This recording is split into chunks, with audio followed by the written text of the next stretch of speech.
Incidence of disease क्या है? An RH negative mother have her first RH positive child usually does not develop sufficient anti RH agglutinin to cause any harm. जैसे कि मैंने बताया ना, तो first baby को कुछ भी नहीं होगा, इतनी होती ही नहीं है, उसकी बनी नहीं होती है कि वो उसको हार्म करे। However, about 3% of the second RH positive babies exhibit some signs of erythroplastosis fetalis, फिर भी इतना सीवियर नहीं होगा।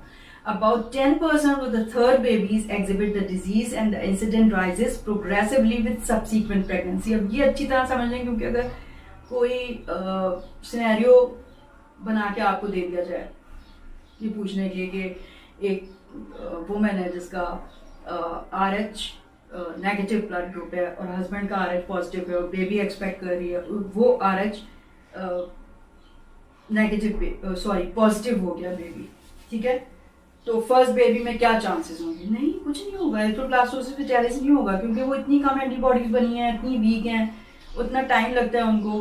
तो पहला बेबी में कोई एरिथ्रोब्लास्टोसिस फेटालिस, दूसरे में 3% चांस है, चौथे में 10% है, तीसरे में 10% है, और फिर चौथे में सब्सिक्वेंटली जो है ना ज्यादा होता जाएगा, और फिर एक वक्त ऐसा आएगा 5वें छठे बेबी में कि फौरन हो जाएगा वो रिएक्शन, बहुत ही सिवियर एरिथ्रोब्लास्टोसिस फेटालिस, ठीक है। Effect of mother's antibodies on the fetus, fetus में फिर क्या होगा? डी एंटीजन मदर की गई, बेबी का बी एंटीजन मदर के अंदर गया और उसने डी एंटीजन ने रिस्पॉन्स के तौर पे उसके एंटी RH एग्लूटिनिन बन गए, और वो प्लेसेंटा से बेबी के अंदर अगर आ जाएंगे तो जाहिर है उसके रेड ब्लड सेल को एग्लूटिनेट कर देंगे ना वो एंटीबॉडीज। तो after anti RH antibodies have formed in the mother, they diffuse slowly through the placental membrane into the fetus blood. They cause agglutination of the fetus blood. The agglutinated red blood cells hemolyze आ जाते हैं, macrophages को फेगोसाइटाइज करते हैं, hemolyze कर देते हैं hemoglobin को, releasing hemoglobin into the blood. The fetus macrophage then converts hemoglobin into the bilirubin, which causes the baby's skin to become yellow. Jaundice जिसे हम कहते हैं ना, उसका मतलब यही है कि bilirubin ज्यादा रिलीज हो रहा है, RBC ब्रेक डाउन हो रहे हैं, which causes the baby's skin to become yellow, jaundice. The antibodies can also attack and damage the other cells of the body, ठीक है। अब क्लिनिकल पिक्चर क्या होती है एरिथ्रोब्लास्टोसिस फेटालिस के? अब जब बेबी होगा उसको हिमोलिसिस हो रही है, यानी कि हिमोलिटिक एनीमिया हो रहा है, उसके नतीजे में उसको बिलिरुबिन ज्यादा बन रही है, तो जॉन्डिस्ड होगा वो, है ना, पीलिया होगा उस बच्चे को। Jaundiced erythroblastotic newborn is anemic at birth, and the anti-RH agglutinins from the mother usually circulate in the infant's blood for another 1 to 2 months. 2 months तक रहेंगे वो, तो फिर क्या करेंगे आप 2 months में? After birth, destroying more and more red blood cells, यानी कि 2 महीने तक अगर वो एंटीबॉडी है तो वो क्या कर देंगी? सारे के सारे रेड ब्लड सेल्स है, agglutination, haemolysis, jaundice, severe anaemia, haemolytic anaemia होगा बेबी को। क्लिनिकल पिक्चर क्या होगी? Number 2, haemopoietic tissue of the infant attempt to replace haemolysed red blood cells. अब हमें पता है कि ब्लड लॉस हो रहा है, हिमोलिसिस हो रहा है उसका, तो सबसे स्ट्रॉन्ग स्टिमुलस बोन मैरो में क्या है? ब्लड लॉस का, ब्लड प्रोडक्शन। तो हीमोपोइटिक टिश्यू जो है वो इन्फेंट का वो रिप्लेस करने की कोशिश करेगा ना, जितने भी डिस्ट्रॉय हो रहे हैं उतने ही बन जाए।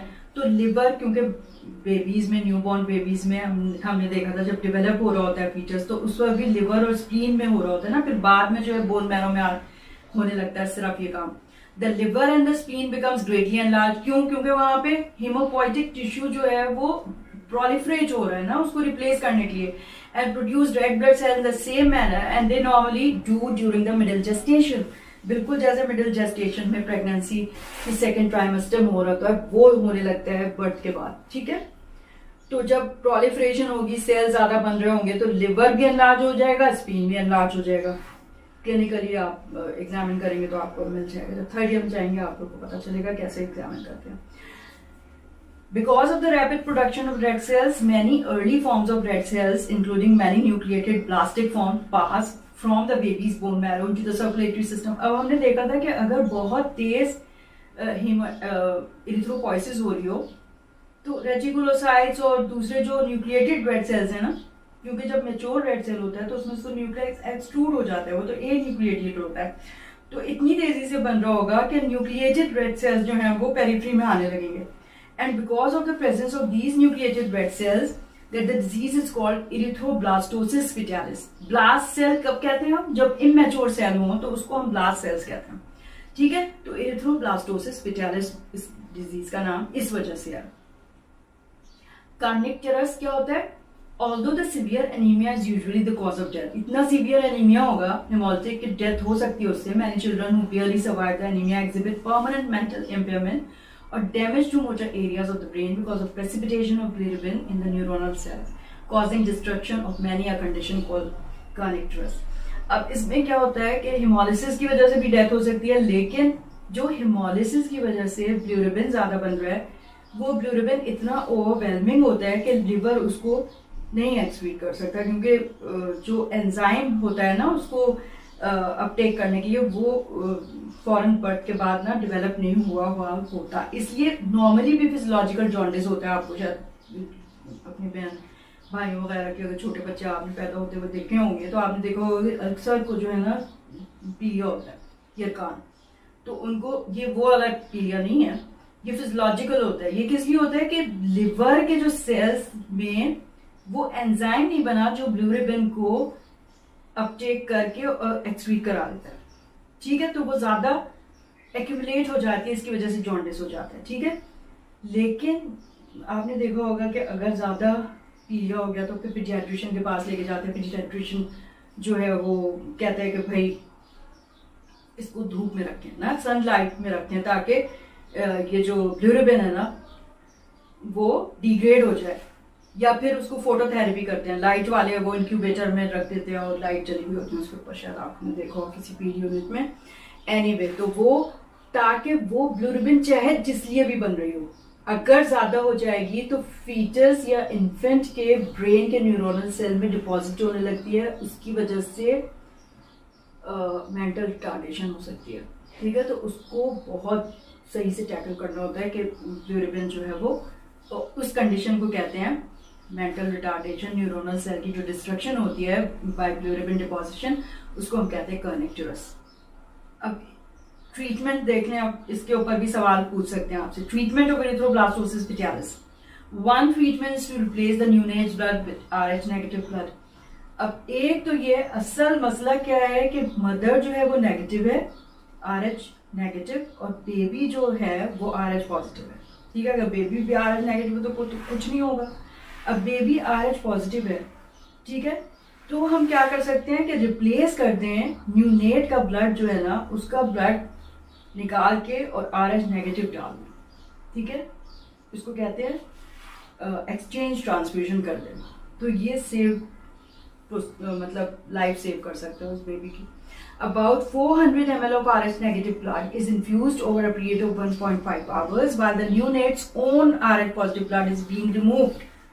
This procedure may be repeated several times, क्योंकि 1-2 महीने तक तो एंटीबॉडीज रहती है ना, तो this procedure may be repeated several times during the first few weeks of life, mainly to keep bilirubin level low to prevent kernicterus, ताकि kernicterus नहीं हो। By the time these transfused RH negative cells are replaced with infants' own RH positive cells, a process that requires 6 or more weeks। अब जितने भी आपने RH negative cells डाले हैं, ज़ाहिर है 120 डेज तो RBC का लाइफ स्पैन है, तो उस वक्त तक तो ये सर्कुलेट कर रहे होंगे, फिर ये डिस्ट्रॉय हो जाएंगे, जैसे कि हमारे आम जो RBC डिस्ट्रॉय होते हैं जब अपना टाइम पूरा हो जाता है उनका, तो 6 और मोर वीक्स लगेंगे उसमें, तो उस दौरान में आप ये रिप्लेस करते रहें। The anti-RH agglutinins that had come from the mother will have been destroyed। उस वक्त तक आप करें, जब वो डिस्ट्रॉयड हो गई हैं तो फिर कोई मसला नहीं है, फिर उसके अपने RH पॉजिटिव ब्लड सेल बनते रहेंगे, दैट्स ऑल। सही है, शुरू के दिनों में हफ्ते में या 2 हफ्ते में आपको एक्सचेंज ट्रांसफ्यूजन करना पड़ेगा फॉर 6 और मोर वीक्स। ठीक है, प्रिवेंशन अब कर सकते हैं आप, अब इंतजार तो नहीं करेंगे ना अब इस चीज का जवाब।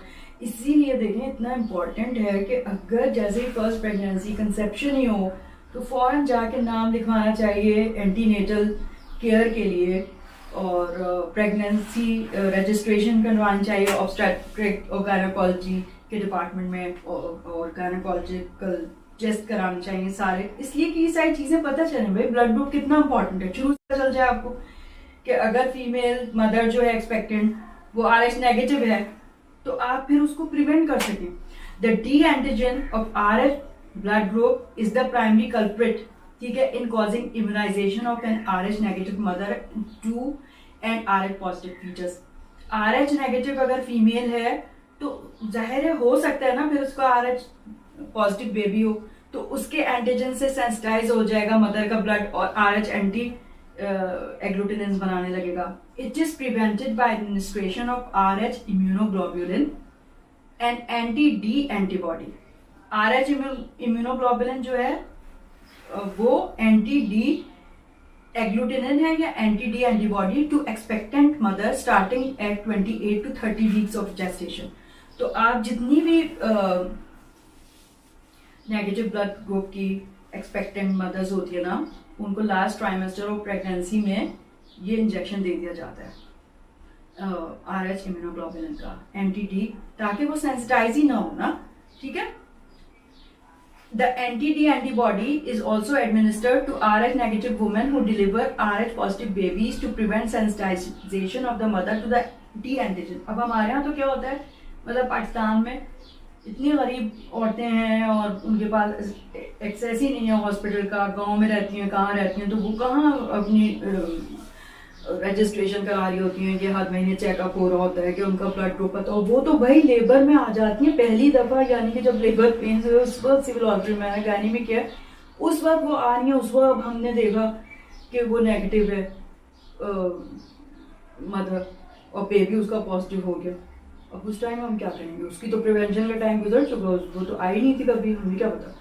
तो फिर आपने उसी वक्त देना है, यानी कि उस टाइम आपने फिर दे देना है डिलीवरी के बाद। दिस ग्रेटली, वैसे भी प्रिवेंशन में भी ये करते हैं कि लास्ट ट्राइमेस्टर में भी लगा देते हैं और डिलीवरी के टाइम भी लगा देते हैं ये इंजेक्शन, जिसमें क्या होता है RH मतलब एंटी डी एग्लूटिनिन्स होती हैं, एंटी डी एंटीबॉडीज। ठीक है, this greatly reduces the risk of developing large amounts of D antibodies during the second pregnancy.